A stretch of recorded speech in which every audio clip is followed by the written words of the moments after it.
ബന്ധപ്പെട്ടതാ. താലി ഓതുന്നവൻ മുഖ്ലിസ് ആണെങ്കിൽ എന്ത് നടക്കും? ഓതുന്നവൻ മുഖ്ലിസ് അല്ലെങ്കിൽ പിശാച് കളിക്കലും നടക്കും. അല്ലാഹു തആല കാത്തിരക്ഷിക്കട്ടെ. ചിന്തിക്കും.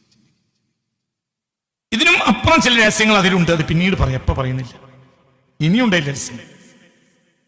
നമ്മുടെ വിഷയം അതല്ലല്ലോ, അതുകൊണ്ടാണ് ഞാൻ പോകുന്നത്. ഇൻഷാ അല്ലാഹ് അതുമായി ബന്ധപ്പെട്ട ചില ചർച്ചയിൽ ഞാൻ എൻ്റെ വേറെ ചില രഹസ്യങ്ങൾ അതിലുണ്ട്. അത് ഞാൻ പിന്നെ പറയാം.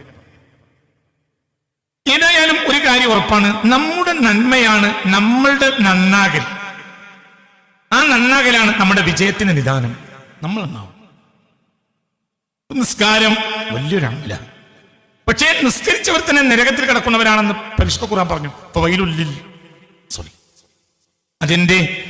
അത് നിസ്കരിച്ചവനുമായി ബന്ധപ്പെട്ടതാണ്. ഒരു നിസ്കാരം മുഖ്ലിസ് നിസ്കരിക്കുമ്പോൾ അയാൾ സ്വർഗത്തിലേക്ക് എടുക്കും. മുഖ്ലിസ് അല്ലെങ്കിൽ അയാൾക്ക് വലിയ ഫലമൊന്നും ഉണ്ടാവില്ല. മുനാഫിഖാണെങ്കിൽ നരകത്തിലേക്ക് കൊടുക്കും. അപ്പോൾ പിന്നെ മർമ്മം ഇഖ്ലാസും. മർമ്മം ഇഖ്ലാസ്. എന്താ ഇഖ്ലാസ്? ഇഖ്ലാസ് എന്നാൽ ഇപ്പോൾ പാടിയ പാട്ട് തന്നെയാ.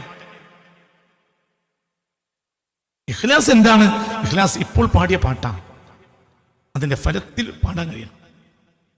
ഹസ്ബി റബ്ബി ജല്ലല്ലാഹ് മാ ഫീ ഖൽബി ഗൈറുല്ലാഹ്. തന്നെ ഇഖ്ലാസ്. എന്താണ് ഇഖ്ലാസ്? മാ ഫീ ഖൽബി ഗൈറുല്ലാഹ്. അല്ലാഹു അല്ലാത്ത ഒരാൾ എന്റെ ഖൽബിലില്ല. എന്താണ് ഇഖ്ലാസ്? എന്താ ഇഖ്ലാസ്? ഇഖ്ലാസിന്റെ ഒന്ന് ഡിഫൈൻ ചെയ്യുകയാണെങ്കിൽ എന്താ ഇഖ്ലാസ്? ഇഖ്ലാസ് എന്നാൽ തജ്രീദുൽ ഖൽബി ലില്ലാഹ്. തജ്രീദുൽ ഖൽബി ലില്ലാഹ്. അല്ലാഹുവിന് ഹൃദയത്തെ ഒറ്റക്ക് കൊടുക്കുന്നതിനാണ് ഇഖ്ലാസ് എന്ന് പറയുക. അതാണ് ഇഖ്ലാസ്.